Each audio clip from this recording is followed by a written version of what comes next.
Delighted to be with you again. 4 hours of fun, wine, gardens, and a bit of homeschooling to begin with today. We're a week now into homeschooling summer term. How's it going for you?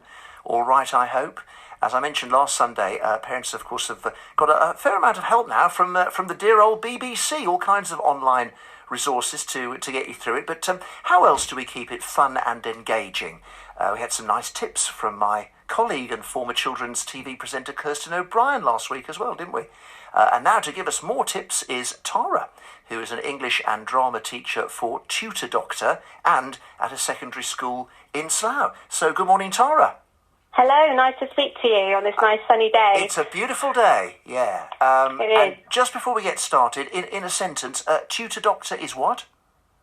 It tutors children, and we're now doing online tutoring, which means that no one has to stop having, their education at the moment. So it's great, and it's really approachable. And Mark and Joe, who run it, are absolutely lovely, really lovely people to work for, and lovely with the parents. So very good. So you are well used then, both to motivating children individually, as parents are having to do now, as well as classes of 30 or whatever in a conventional school. Absolutely. I'm a state school teacher 4 days a week, and then I do tutoring, other with Tutor Doc, which I love, Yeah. And suddenly we've got all these children who are basically having one-to-one tutoring, albeit from their parents rather than from a trained teacher. Yes. So what, before we get into some specifics, what would your general number one tip be to keep children engaged and, so you don't end up with arguments in the house? Right, so first of all, I'm going to say to parents, just keep calm and stay happy, because I think if you get stressed, the child picks up on that. So that's my first thing. Take it easy on yourself, because if you're not a teacher, then, you're doing your best, and that's all you can do. And if you're doing your best, that's great. So That's my first tip to every parent that isn't a teacher, or even if they are a teacher. Okay. And then, do you want me to go through some things that I would use? Yes, let's do some specifics now then. What would your first one be? Right, so first one is that education is not necessarily sitting down at a desk. You can do lots of lovely things with children, which is still learning. So one thing that I like, which is really good, is making a fairy garden or a superhero garden. And you can do all sorts of things around that, because you can do design and technology, so you're designing the garden. You can do maths, because you're counting out how many stones you need and how many people you need in your garden. You can then do some English around it, because you can write stories about your fairies or superheroes. You can write letters to the, little people that you've made the house or garden for. So there's lots of things you can do that children are actually learning, but having fun at the same time. Now, are we saying this is just a garden in the child's head or on a piece of paper, or are we saying you might actually go out and do physical things a bit like this in your garden? Yes, do it. Start it off on paper, and then in the garden. If you haven't got a garden, then do it in the house. Get a little tray. And, I remember my mother doing this with me. We built a little magic garden in the tray, a plastic tray with little stones and things like that. Again, it's counting out. You're using lots of words, and then you can elaborate on it and make it as wonderful and fantastic as you want. Okay. They don't necessarily need a garden, but gardens, to start off inside and then get outside, especially in this lovely weather. It's perfect. And how formal do you see that sort of lesson being? I mean, you're talking about the counting of the stones. Would you write down what the answer was and get a tick or a cross? Would you correct punctuation or spelling in the letter that you write to your fairy people and so forth? Yes, I mean, if they're a bit older, yes, definitely start saying to them, right, let's write that down. Let's see what we've done with this. How many stones did you make that? Let's turn that into a sum.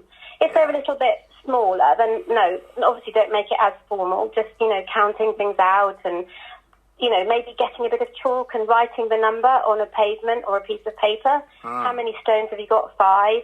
So it's very visual. Yeah. And they're learning loads, and even with you speaking to them, or if you haven't got time, you could say to them, you go and create that little garden, and in half an hour I'll come and look at what you've done, Right, and so again, you're giving them something to do that they're interested in, and they're learning without even realising it, so I would say keep it fun, because it doesn't have to be sitting at a desk with you kind of standing over them saying, right, do this, because they can learn in so many different ways.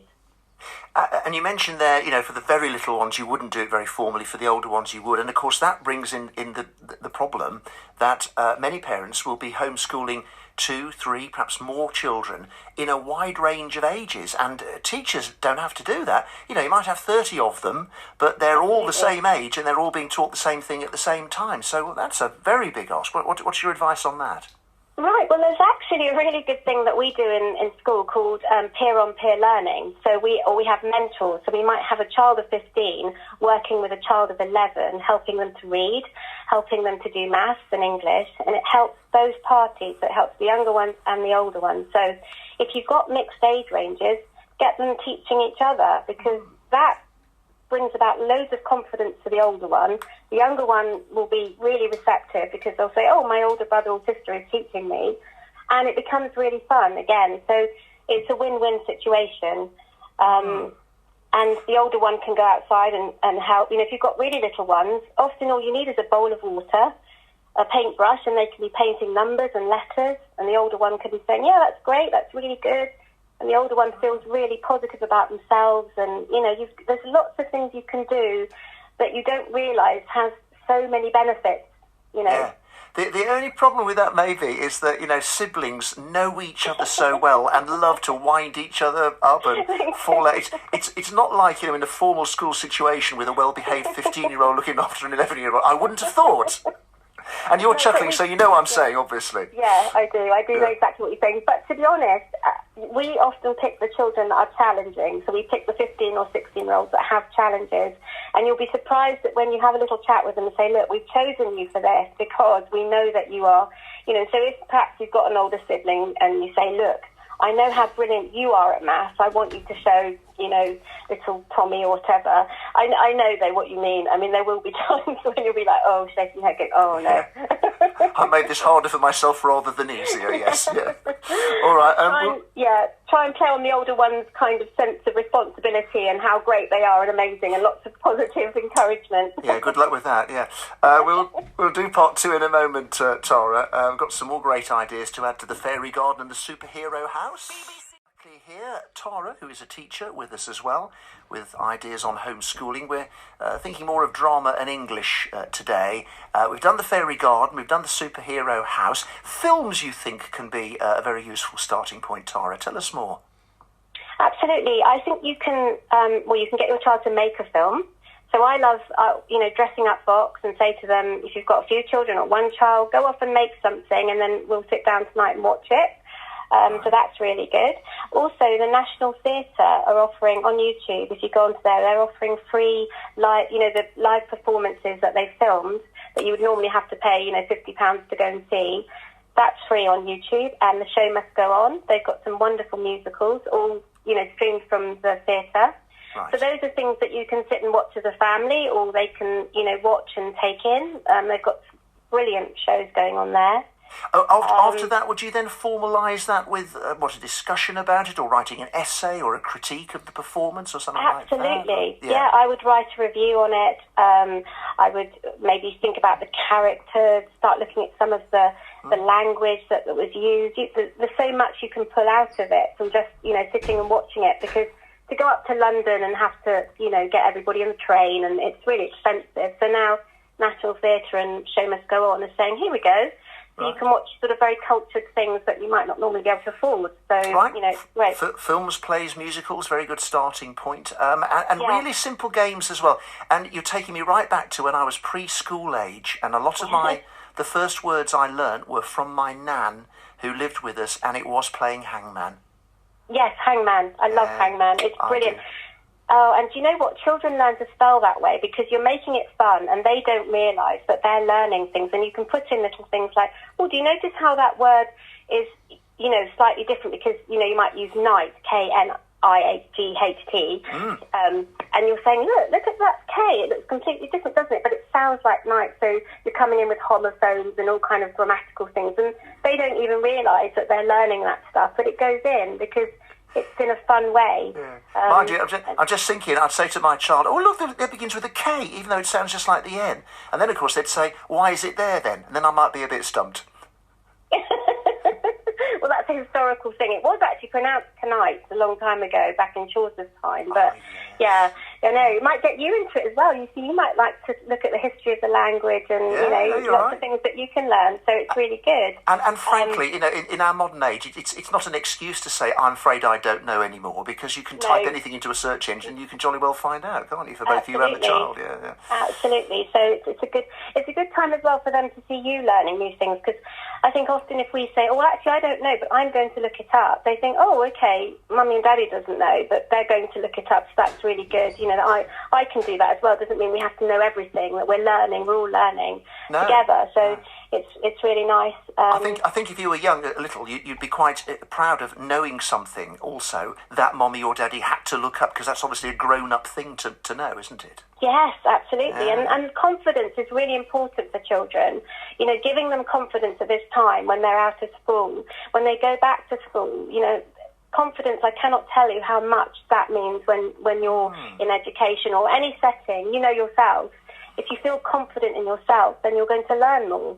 And so if we're setting them up to feel confident, then we're going to send back these children that are feeling really good about themselves. And I think it's really, really important to do that. Another lovely little idea here, and I didn't ever do this with my Nan. I wish I had, though. Writing these different words that form a sentence and hiding them. Tell us about that. Yeah, so it's a really good game, I find, is you find different words and you say, we're going to make a sentence about, maybe you've got a pet dog, and we're going to make a sentence about Lily today, so we're going to find some words to make a sentence.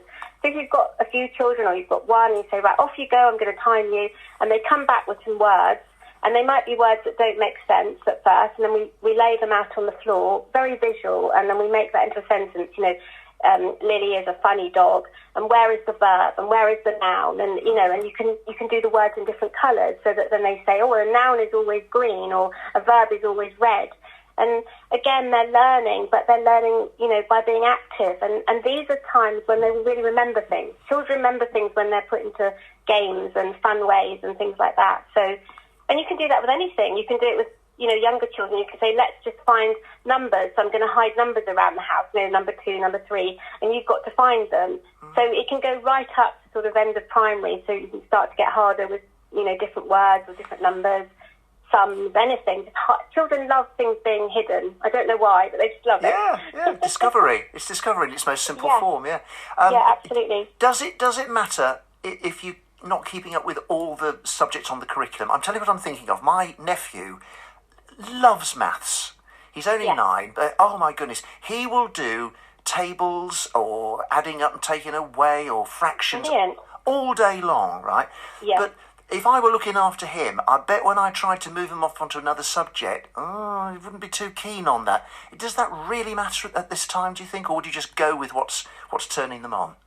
I think keep them happy and learning. So if he likes maths and he's enjoying it, then keep that going. But try and slip in the other subjects in other ways that you can, that are fun. Like we said, maybe if we said to him, we'll hide some numbers, but we're also going to hide some words to make a sentence. So you're incorporating the two subjects together.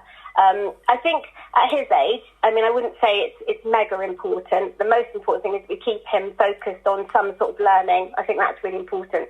But as they get older, I would try and incorporate other subjects. And you can do that with cooking. You can do cooking and you can have science in there. Can you say, oh, well, the water's boiling at this temperature. What does that mean? What do you think about that?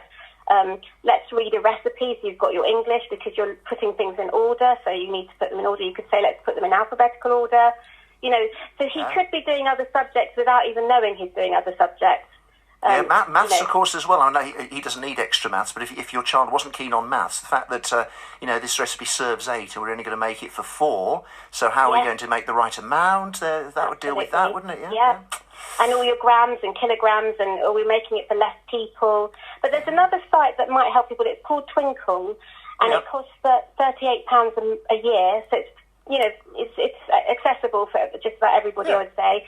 And they have loads of ideas on there, right up to secondary. So they've got things on there that might help people that aren't teachers, to get things, yeah. Well, what a pleasure it's been. Thank you for all that very sensible advice, Tara, and we wish you a safe and happy time till we all get back to normal, whatever that turns out to be. Yes, and I'd like to say to everyone, please keep safe and keep smiling. That's what your child wants to see more than anything, is you smiling and happy. If it gets too stressful, go and have a cup of tea and just leave it. I like it. Thank you very much. BBC Radio Berkshire.